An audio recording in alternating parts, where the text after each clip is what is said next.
Everyone thinks weight loss means eating bland chicken and broccoli, but what if I told you I could drop body fat eating nothing but Thai food?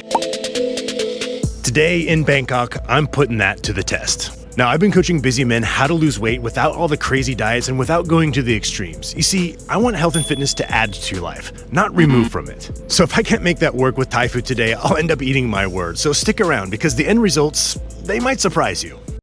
If you love great food, lifting heavy, and kicking ass, then you're in the right place. My name is Ethan Buck, and I haven't always been fit. In fact, I used to weigh over 320 pounds, but I figured out how to get lean, healthy, and strong while enjoying the process, and I want to share that with you right here. So join me as I travel the world hunting down legendary hole-in-the-wall kitchens, getting humbled in underground fight clubs, and pushing iron in gyms that make your local Planet Fitness look like a daycare center. Every episode is a gamble. Will this mystery meat make me stronger or send me to the hospital? Can I survive a Muay Thai session with fighters who have never heard of holding back? This isn't just a channel, it's a test of discipline, grit, and adventure. Welcome to Food, Fitness, and Fisticuffs, where getting fit is the adventure of a lifetime.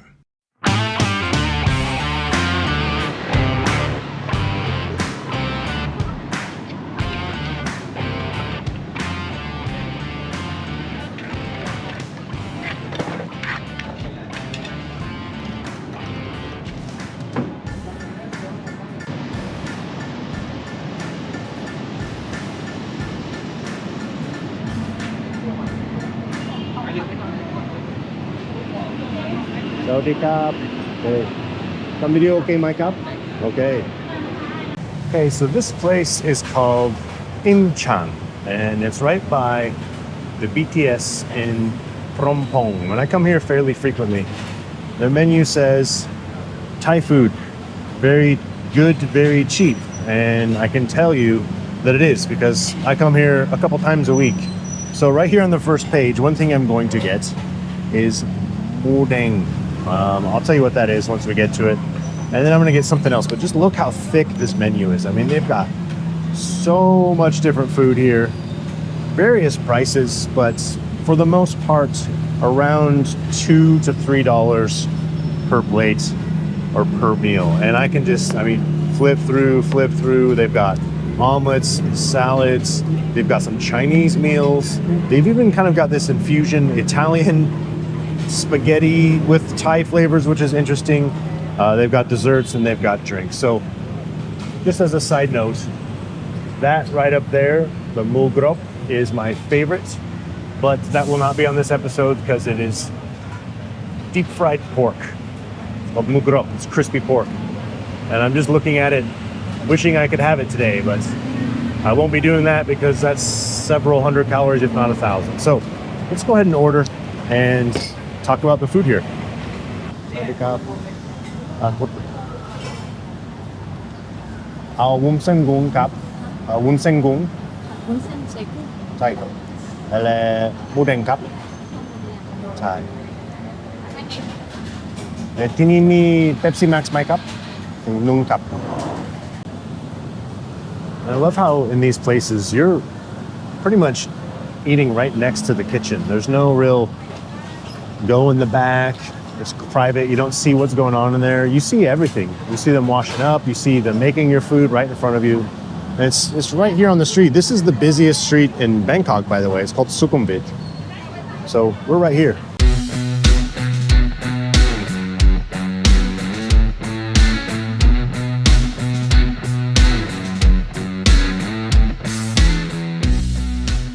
Okay, so let's first talk about this mudang. Okay, this is pork. It's kind of like a Chinese red pork with a bit of a red curry sauce on it. Okay, very lean. It's almost like it's basically pork tenderloin. So there's not much fat on there at all. So I can tell you just by looking at that, I probably 15 to 20 grams of protein. It's kind of light. It does come with broth, like a bone broth. And this, of course, comes with a decent amount of rice. Almost all Thai and Chinese meals do. However, I won't be eating all that rice because I'm controlling my calories today, okay? And then we've got this yamun sengung. So this is glass noodles, spicy, with shrimp, a little bit of scrambled egg in there, and some vegetables. So this is very tasty. It's pretty low in calorie. So let's get in, give it a little bit of a review. Let's talk about macros, and then we'll move on. So first things first, we got to try the shrimp. Shrimp's a very lean protein source.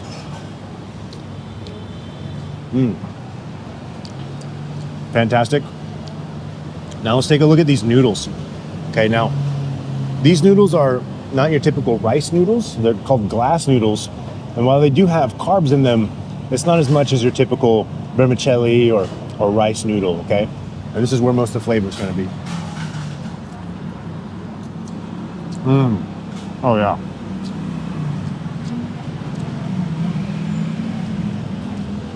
The texture is wonderful. They're a little chewy, but they're a little crunchy at the same time. You can taste the egg in there. And this mostly comes with a bit of fish sauce, some garlic, a little bit of sugar in there, a little bit of spice.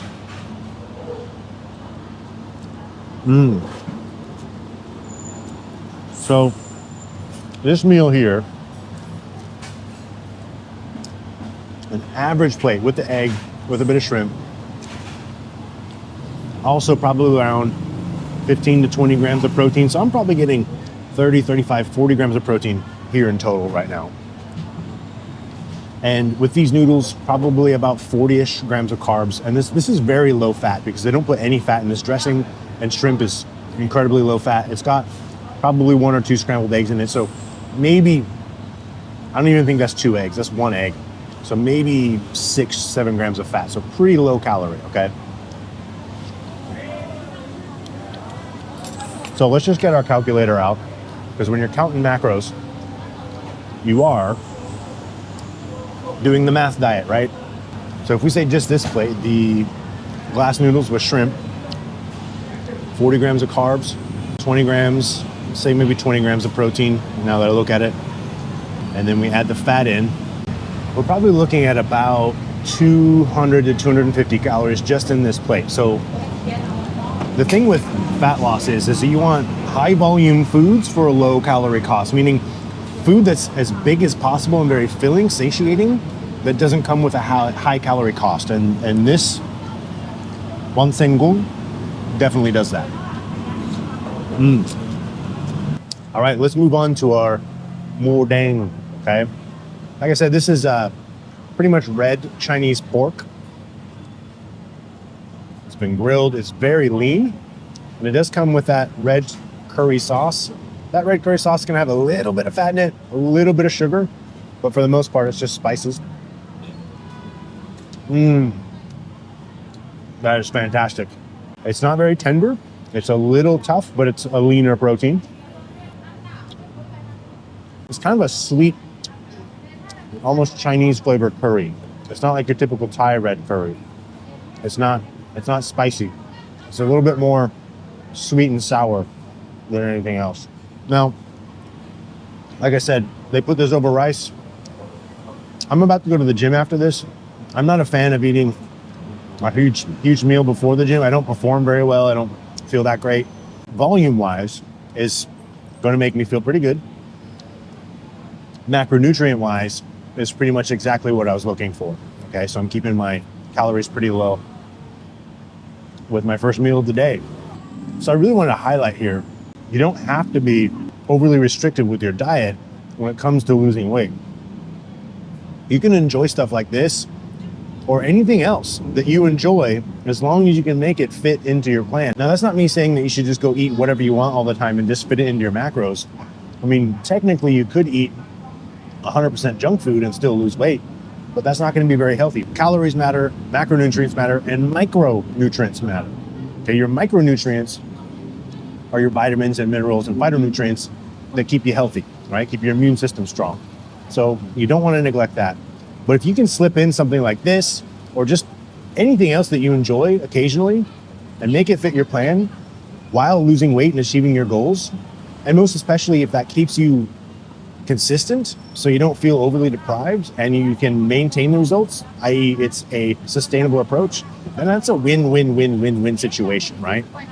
But I've never understood why someone would completely restrict themselves, crash and burn, hate their diet, lose some weight, maybe really quick, but then just fall off the wagon and regain it all, if not more, and then say that diet worked that one time. That doesn't make any sense. If it doesn't work long-term, then ultimately it was ineffective, right? The whole point isn't to lose weight fast. The point is to lose weight and keep it off for the rest of your life. One of the most common patterns I see in guys that I take on as clients is that they've tried these diets. They've tried keto, they've tried carnivore, they've tried extreme fasting protocols, they've tried removing all their carbs, they've tried removing all their fat. They've tried 75 hard for 2 or 3 times a year. And they're kind of stuck in this mentality that like, hey, well, it worked. And then I ask, well, where are you at now? And oftentimes it's a worse place than in the beginning, if not the same. So it didn't work, right? If you do 75 hard, for example, twice a year, but you end up in the same spot as you were in the beginning of the year, then you wasted half of your year. The 365 consistent is far better than 75 extreme. And that goes for any kind of challenge, 30-day challenge, anything, any number you want to throw out there. If it's not sustainable, it's crap. Okay, like I said, I'm gonna leave the rice. I want to eat the rice, man. I want to eat the rice. But I've got goals. I gained some weight moving here. It took us the plan took about a year, but we started gaining momentum towards moving here about 6 months into that plan. So it took 6 months, selling the house, prepping the house, moving, traveling inside of the States, visiting friends and family before we left, getting our visas sorted out, getting our dog here. We have a small dog we brought here. And then settling here, finding a place, adjusting. So my physique was not the number one thing, wasn't top priority while we're doing all that. But now that we've settled, I'm about 2, almost 3 weeks into a dieting phase to take off some of this excess fat that I gained. And I'm glad I waited, because I wanted to experience the Thai food and not really worry about it, experience lots of things, and then also be able to kind of research and figure out what foods like this I can actually eat and then show you guys, right?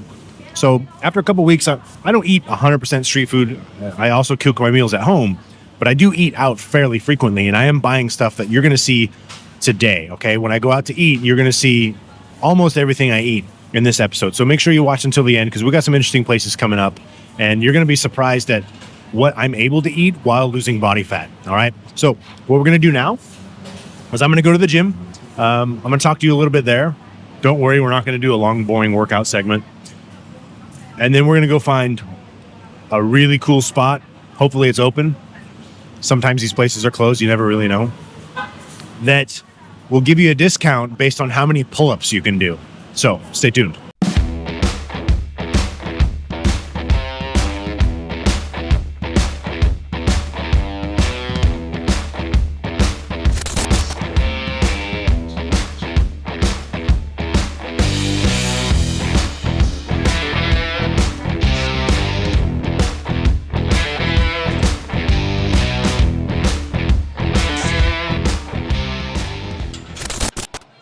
So look, hopefully this message about keeping it simple and enjoying foods that you actually like while getting healthier and losing body fat makes sense to you. Because if the fitness industry has done anything over the last several years, mostly thanks to social media and the internet, is that they've gone and overcomplicated just about everything. There's an argument for carbs, there's an argument for fats, there's an argument for calories, there's an argument for food, there's an argument for training modalities, machines, free weights, dumbbells, barbells, bands, body weight. Look, at the end of the day, the most advanced thing you can do is master the basics with consistency. The problem is that people don't even know what the basics are anymore. So if you're confused about that, all you really have to do is look at what people are doing who have accomplished your goals. And that could be today, it could be not too long ago, but I think really to highlight how to get shit done when it comes to your goals is to look at what people were doing prior to the internet, which has pretty much ruined everything. But it's also at the same time, the internet's wonderful. You wouldn't be watching this without it, right? We can do a lot of awesome things with it. So on that note, when it comes to training, it's the same thing. So you want to keep that in mind. So it basically comes down to a well-rounded diet, right? So as long as you can keep your calories in check and your protein high, whether you eat carbs or fats or both or none at all or whatever, it doesn't really matter. Here's how to break this down. Calories are king, protein is queen, and everything else under that doesn't really matter. And the people who say that carbs make you fat or fruit is going to give you diabetes are the jokers and the jesters.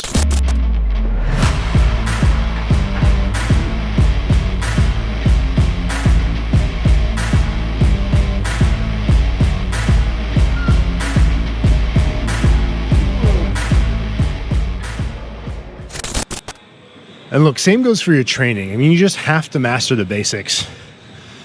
So many people overcomplicate their training, get overwhelmed, try and do some research online, maybe watch a YouTube video. That paralysis analysis sets in, and the next thing you know, they end up just quitting because it seems too confusing and difficult to figure out. Or, this is really common too, they try something, they finally found something that makes sense to them, they try it out, and it doesn't end up working for them. So they feel like a failure. They feel like that maybe this isn't for them. And I think that's a huge shame, because getting stronger and healthier and leaner and building muscle is for everybody. All ages, all genders, all races, all whatever, X, Y, and Z. If you're feeling a little confused, always just look back to what people have done to get fit and strong. I'm not talking about workouts that look like game shows or circus acts. That doesn't really get anyone anywhere other than just twirling around and burning some calories. But if you want to change your body, you want to get stronger, you want to change the shape of your body and build muscle, that's going to require a certain type of stimulus. And lifting weights, strength training, is the only stimulus that does that. You don't need to be a sweaty, nauseous mess after your workouts. That's not a sign of an effective workout, by the way. A sign of an effective workout is if you see yourself progressing each and every week, you have your logbook, you track your lifts, and your clothes start fitting better, you look different, you feel better. I think the most important thing to consider is something that suits you and your experience level, and something you can stick to long term. So if you're trying these things that are like 30-day challenges, or this program that's like a 6-week program, and what do you do after that, right? Ultimately, it's just ineffective. Here's something I like to talk about with a lot of my clients and just on social media in general. This whole idea that more is always better is a generally good rule, but it's not always better. Better is better.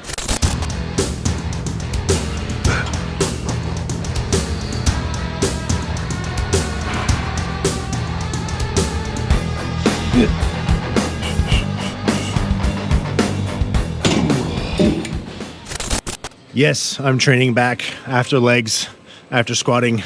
Right now I'm doing 3 full body days a week.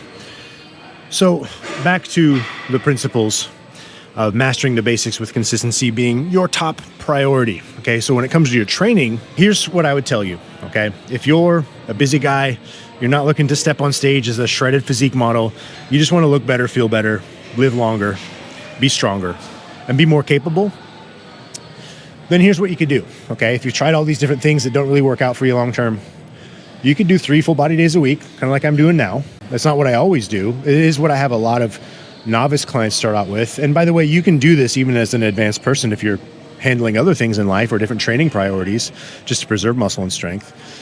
That aside, 3 full body days a week. All you need to do is choose a horizontal push movement like dumbbell chest press, bench press, machine chest press, push-ups, and it doesn't matter, by the way, but whatever one you choose, I will preface this way, whatever one you choose, you want to stick to it and use progressive overload each and every week. So whatever movements you choose for your programming, make sure you stick to that movement every week and you're not going around the gym like, what am I going to do today? Do that movement for several weeks, if not months, and try and get stronger in that movement each and every week, whether that be more weight or more reps, okay? Then you need a horizontal pull movement like a seated row, a bent over row, or a dumbbell row. Then you need a squat pattern, a hack squat, leg press, back squat, goblet squat. You need a hinge pattern to get your glutes and your hamstrings. That's your deadlift pattern. You need typically a vertical press and a vertical pull. So that could be lat pull down, pulled ups. That could be overhead press with the barbell, dumbbells, kettlebells, doesn't matter. And then if you want to do your arms, which I suggest you do, and isolate maybe your deltoids and maybe your quads, you can use machines for those too, or dumbbells. It doesn't matter, okay? So in terms of time spent in the gym, a lot of people ask, how much time do I need to be in the gym? Well, here's the answer to that. It doesn't matter how much time you're in the gym. What matters is what you do with the time that you do have. So if you want to be more efficient with your time, not burn out, not spend multiple days a week, 5-6 days a week in the gym for 2 hours because you've got a job and other things to do, you could do what I'm doing or what I have a lot of clients do in just like 45 minutes in and out of the gym. And that requires 2 top sets per movement. So 5 or 6 movements, you're going to choose pull, push, pull, press, pull, squat, hinge, maybe a lunge, maybe some isolation movements.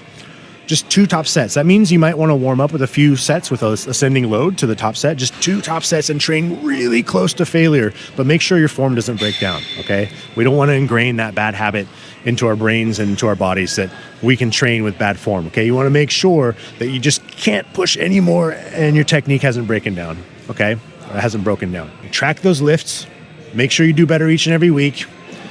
Do 2 top sets. You'll be in and out of the gym in 45 minutes. If you stay consistent with it, and if you follow your diet, your basic simple diet, with some carbs in it, with some foods you enjoy, with maybe even the occasional beer, not too often, and you sleep well and you manage your stress and you know handle the lifestyle factors too, like the other 23 hours of the day outside of the gym and the kitchen, as long as you're consistent with these very basic principles, you will succeed. But the problem is, who's holding you accountable? Right? You know what to do, you just don't do it type of thing. And that's most people's problem. Most people don't have an information problem, they have an implementation problem. All right, enough of that training, wisdom, knowledge, whatever you want to call it. It's about time for us to wrap up our workout and go find some more low-calorie, high-protein foods. All right, workout is over. So here's what I've eaten so far today. That was my breakfast. The glass noodles with shrimp and the mudang, the Chinese red pork without the rice. And by the way, I didn't skip the rice because I think carbs are bad for you or anything like that. It's just because I'm keeping my calories low and I didn't want a big meal before I train. Now, I keep most of my carbs around my training when I'm dieting. That's not to say I have 0 carbs in other meals, but my pre-workout and my post-workout meal are the ones that tend to have the most calories. So this is what I ate for breakfast in terms of calories and macros. And this is what I eat on a typical day when I am in a fat loss phase. And that's what works for me. I'm 6'3", currently 220 pounds. I've lost 6 pounds in the last couple of weeks, so I was around 226. Prior to that, I was about 235. So that might change over time, but for the sake of this video and this week, that's how much I'm eating. And the reason that might change over time is maybe I hit a fat loss plateau and I need to go lower in my calories. Or maybe I start to feel a lot of fatigue, like I'm just chronically tired and my training starts to suck. That's when I'll bump my calories back up and take maybe a little mini diet break. Now, that's not to say I'm gonna go binge and just eat whatever I want all the time, but it's kind of a strategic thing to where I'll have maybe a refeed day or a full week where I just kind of hold back a little bit until I start to feel better, sleep better, train better, and those symptoms have kind of staved off. But fact of the matter is, when you're losing fat, you're gonna be hungry and you're gonna get a little tired. So that's something you need to prepare yourself mentally and emotionally to deal with, because that's just part of the game. So when it comes to that refeed, a lot of people call that a cheat meal, and I personally don't really like that term because I like to be careful with my words, or I try to be. I can't be all the time, but I like to be careful with my words because the term cheat meal kind of indicates that you're doing something wrong, like you're breaking the rules. And you're not doing anything wrong. If you go over on your calories intentionally, then that was on purpose and it wasn't wrong and you weren't breaking any rules. Who sets the rules here anyway, right? You do. And I think inherently, we're all kind of rebels at heart. So if we impose a bunch of rules on ourselves with our diet, eventually we're gonna go, screw this, I wanna have fun, right? So I try to take a very flexible approach to nutrition so that we can stick to it long term, because that's what really matters. All right, let's go find some more food. Nope.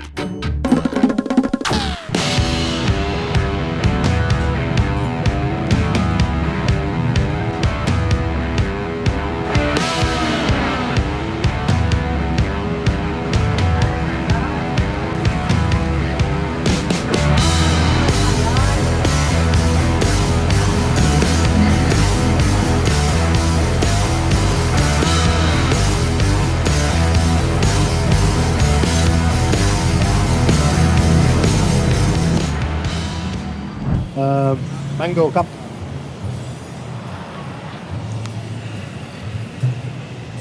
So like I said, I eat the majority of my carbohydrates before and after training. And the only reason I really do that, honestly, is because it just helps me keep in mind that I'm reducing my calories so I don't overeat them throughout the rest of the day. Now, saying that doesn't mean that I'm going to just binge on hundreds of grams of carbs before and or after my workout. I'm still controlling how many I'm eating, but either way. So I'm getting a mango smoothie. These are nice and refreshing. I love getting these on a hot day. Every day in Thailand's a hot day. By the way, in Thailand, you've got 3 seasons. You got hot, you've got really hot, and then you've got holy hell, it's hot. So they put a little bit of sugar into this mango smoothie, some syrup, but overall, it's a nice, refreshing drink. It's good post-workout carbs. So let's grab this, and then we'll go and grab some protein. Kapung kap. All right, let's go hunt down some protein. Guy, my cup? Guy? Okay. Let's see, how many should we take? I think one of those is maybe 10 or 12 grams of protein, maybe 15. And earlier, I didn't get as much protein as I typically get per meal. So if I think we should take 5 of those. That'll get me to 50 to 60 grams of protein for this post-workout snack. Okay, cup. I'll ha cup. Tight. So these are basically chicken sauté skewers, and it's not chicken breast, so there's some fat in there, but they're already pre-cooked. So she's just gonna warm them up for me right there on the grill with those other things. I don't know what those are, but I get these fairly frequently, and they're pretty good. If you just want to take a look at this other stuff we're looking at, that's pork. It's really good, but it's gonna jack up my calories. I'm trying to keep them low. These are kind of sausage balls, and they're really good. I think that one especially is a Thai sausage ball. I might be wrong about that, but I think it's that. Really good, but lots of calories. More pork. I'm not sure what that is. That looks like a organ meat of some sort. And then here we have chicken wing or chicken leg that's grilled. Also good, but not a lot of protein. There's a lot of bone and cartilage on that. So I want the straight protein. I want the leaner, straight protein without the extra fat calories and without all the bones and without all the cartilage. Bones and cartilage are probably good for you, but I just want protein. I'm just looking for protein right now. Nice. Okay, kapung kap. Okay. Sawadee kap. A lot of these places in Thailand, they're just outdoors and they're cheap and great place to get quality food. You can get any kind of food too. You can get Western food, not so much at the markets. Some of them do have burgers and pizzas and stuff. But you can get high calorie food, you can get low calorie food, you can get cheap food. The markets tend to be cheaper. You can get above average Thai prices. You don't really see really expensive food in these markets. But I like them. They're outdoor. There's covered areas because it is rainy season, or if you just want to get in the shade when it's really hot. So that is your chicken skewer. It's marinated in maybe a Thai barbecue sauce, which is a little spicy. And last time I had these, it had some spices kind of mashed into it. So I believe it's ground chicken with maybe some kefir lime leaf in there. That's what I tasted last time anyhow. And that's lean. There's not a whole lot of fat on that. It almost tastes like almost an Indian flavor. Like maybe coriander. I don't know, but all I know is that it's good, it's low calorie, and it's got protein in it. That's all I care about right now. So then of course we've got our mango smoothie. By the way, they always give you this little plastic sleeve handle thing to carry it. That's kind of nice, I suppose. Just with the amount of mango I saw her put in there, it's roughly a whole mango. So there's some fiber, some vitamins, and obviously carbs in there. She did put a little bit of syrup and a little bit of sugar in there. So I would go ahead and say this has probably 50-ish grams of carbs in it. So 50 grams of protein from these chicken skewers, maybe 60, and 50, maybe 60 grams of carbs from the mango drink, and then about 10 grams of fat, okay? So that's our budget so far. We've had breakfast with these amounts of macros and calories in them. And now today we're at this amount total with this post-workout snack. So what we're gonna do next is walk around, digest our food, then we're gonna go to a fun fitness restaurant that actually has the macros on the menu, and you get a discount if you can do pull-ups or a certain amount of pull-ups, or last I saw on social media is if you can do a dead hang. So if you can hang from a bar for a certain amount of time, I think you get free bone broth or something like that. So that makes it kind of fun and cool, and it encourages strength standards, and you get to know your macros, right? So I think that's a really cool concept for a restaurant. So we're gonna go check that out and see where we're at calorie and macro wise.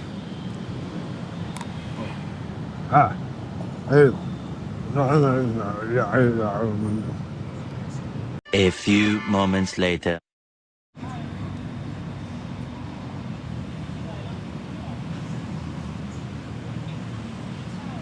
Oh my God, just got terrible brain freeze. Sometimes I eat too fast and drink too fast, which is another thing you might want to consider when you're trying to lose body fat, is if you consume your calories too fast, your meals, or drink your calories, before you even recognize, your body realizes that you're full enough, you've already overconsumed calories in that meal. So I think a really good thing to consider is to chew your food and just slow down a little bit. I'm notoriously a fast eater. It's always been kind of a problem for me. So as soon as I enter a fat loss phase, I have a checklist of things that I go through. And one of them is remember to eat slower, because I'll eat a meal really fast if I'm hungry. I usually wait. I recommend this as well. Wait until you feel some hunger before you eat. Make sure you're not just bored. Sit with the hunger a little bit, maybe half an hour before you actually have your meal. And make sure that you're not ravenous enough to where you just down your food within a matter of seconds. You inhale it and then go, hey, I'm still hungry. Like, no, you're not. Just sit. Just give yourself 5 or 10 minutes, okay? So eat a little bit slower. Chew your food 25, 30 times each. These little things, they add up, they accumulate. It's not the biggest hack in the world, but these little things you should be doing, these habits you should be developing when you're trying to lose body fat, they all accumulate and they all matter. So pep talk over. We are going to go find that fitness restaurant and show you some awesome low calorie, high protein Thai food, and probably wrap it up from there. So see you there.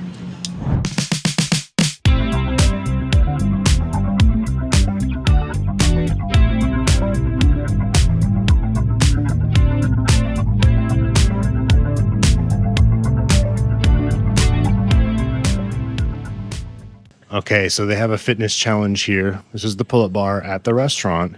Now, if you can do 10 locked out wide grip pull-ups or a 90-second dead hang, you can win free bone broth. But you have to share it to your IG story and tag them. I say we give it a shot and get some free bone broth. Do you need to watch me do pull-ups? You can do. Okay, just, all right, you trust me? All right. I don't know if this will hold my weight.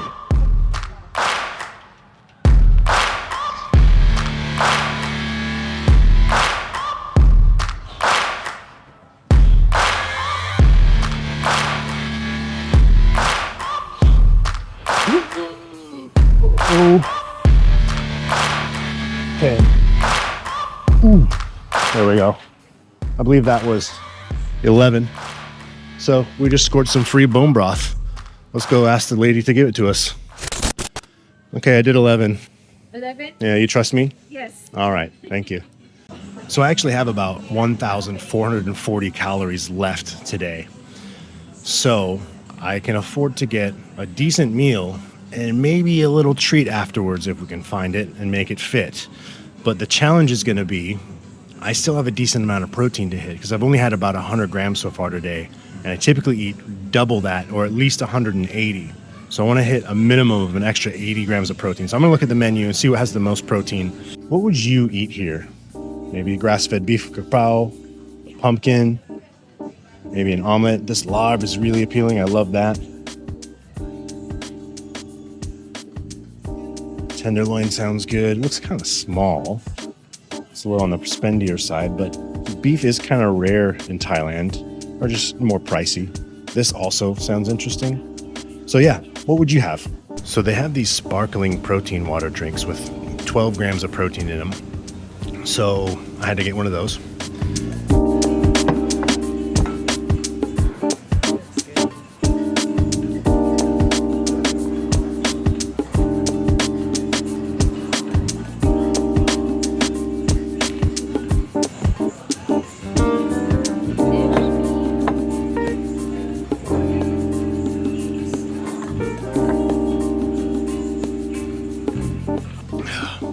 So I haven't had steak in a while because it's just not that prevalent in Thailand.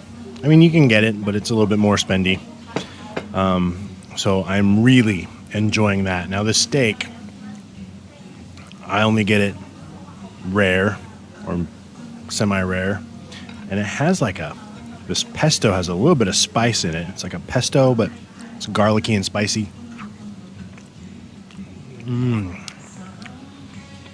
It's fantastic, especially combined with an egg, steak and eggs. So obviously a very low carb meal, at least this portion of this meal. Like I said, when I'm trying to lose body fat, I usually keep my carbs around my workouts. So this is actually perfect. These eggs are done perfectly too. Oh man, that's just perfectly done. So we have this pumpkin protein plate, and that has, I believe it's lean ground beef in it with pumpkin. Now, the interesting thing about pumpkin and things like squash is that it's a great filler food because it's high volume, it's got fiber in it, it's healthy, and it fills you up for a low calorie cost. So like we talked about earlier, high volume foods with a low calorie cost. So you feel full without overdoing it with your calories. I mean, this does have a very kind of fall flavor to it. But then when you hit the beef, it has a Thai flavor. So this is kind of feels like a fusion Thai Western fall meal. That's the best way I could describe it. And it came with, I don't know if you can see that there, this chili sauce. So there's vinegar, chilies, and a little bit of garlic. So oftentimes the chili sauces you get in restaurants, depending on the dish, is mostly a watery vinegar based with chilies and garlic in it. So I'm just going to go and dump all that on there. This usually changes the flavor profile in a lot of meals. In fact, you usually use the vinegars, or oftentimes you use the vinegar sauces, the spicy ones that is, in soups because it cuts through the broth a little bit and gives it a completely different flavor profile. And straight away, there might be a little bit of fish sauce in there too, but now this tastes definitely more like a Thai meal. I like it more now. All right, so we've eaten all of our meals today. Breakfast, post-gym snack or meal, and a pretty big dinner. I like to keep most of my calories for later in the evening. I just tend to prefer that. Not too soon before bed because then I don't sleep very well. And just by the way, eating before bed doesn't make you fat. That's a myth. Eating too many calories and sitting on your ass too long does, okay? So with breakfast, we had the wansengung. That was the glass noodles with shrimp. That was 250 calories. We had the mudang. That was 390 calories. We had the post-gym meat skewers and a mango smoothie. That was 570 calories. And then we just had the pumpkin protein plate. That was 406 calories. And we had the steak and eggs. That was 481 calories. And then we also had the drink, which was 48 calories. So make sure you're tracking your liquid calories and snacks and licks and bites too, guys. That's really important.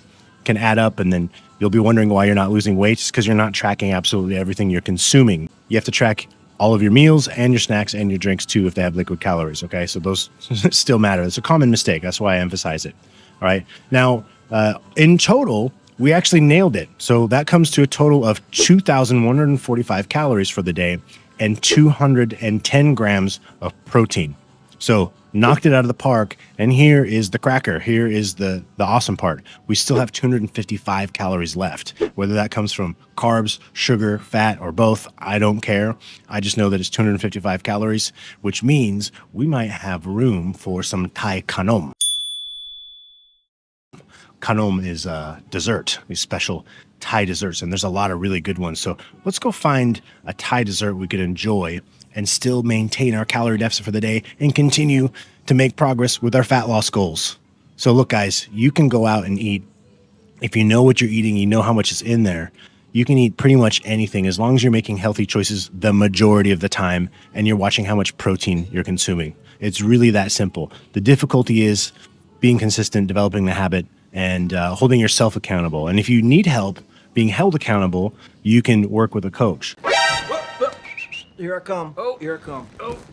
In fact, I have 3 pillars inside of my coaching system. Nice. We have the nutrition aspect of things. It's called the nutrition reset system, where we analyze where people are going wrong with their nutrition and we meet them where they're at so we can develop a customized plan. We have the muscle and momentum method, which is basically where we design a program that you can stick to that suits your schedule and doesn't remove too much of your valuable time from your busy day. And also kind of meets you where you're at in terms of your experience level, injuries or pain, and access to equipment. And then we have the accountability accelerator system, which is honestly, most of our clients say that they benefit from the most. Look, we have all the science, we have all the knowledge and expertise and experience in nutrition and training. That's at the forefront of your successes in health and fitness. But you don't need more information. You need more application. And being held accountable is what keeps you going, right? You've got someone to check in with every week, for example. You're not going to want to let that person down. You're used to letting yourself down sometimes, right? And you're okay with that. You kind of shove that down and you're like, whatever, I'll just do it again next time. But when someone is looking over your shoulder and they're expecting you to do good, you're going to report to them and you're going to do your best to do good. So if you're interested in learning how you can apply for coaching, the link is down in the description, www.ironwillpt.net. Just click on that, apply for coaching, and if your application is approved, we'll reach out to you and we'll just schedule a call and chat. No sales, nothing like that. I'm not going to ask you for any money. I just want to honestly see if we're a good fit and if I can even help. So that being said, we're going to go find a dessert and maintain our calorie deficit and wake up tomorrow a little bit leaner than we were yesterday while eating dessert and awesome Thai food and 100% of our meals out at restaurants. Not a bad deal, right? So if you want to learn from a guy that can teach you how to do this kind of stuff, then you should definitely apply for coaching.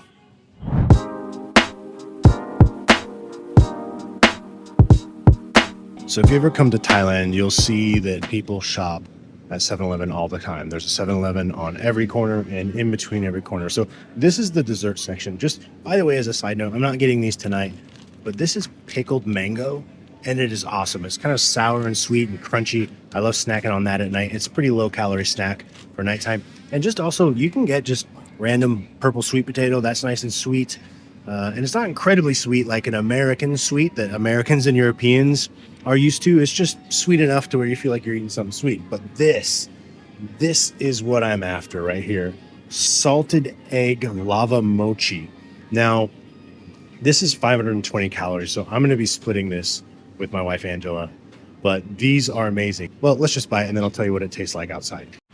Okay, our salted egg yolk mochi thingies. I'm not sure what they're called in Thai, but they are good.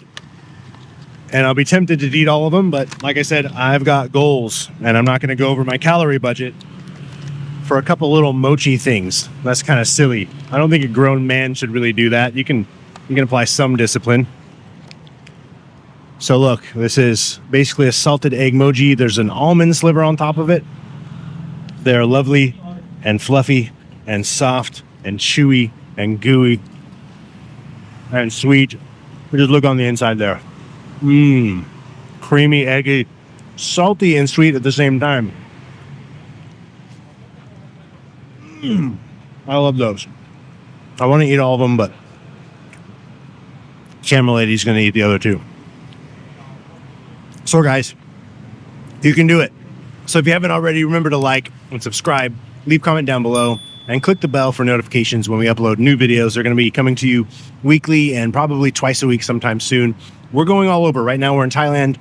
We're going to be here for a while, but we're going to be going to Malaysia, to Vietnam, to China, to Laos, all over the place, okay? And we're going to be bringing you awesome food, fitness, and fisticuffs. So we'll see you in the next episode.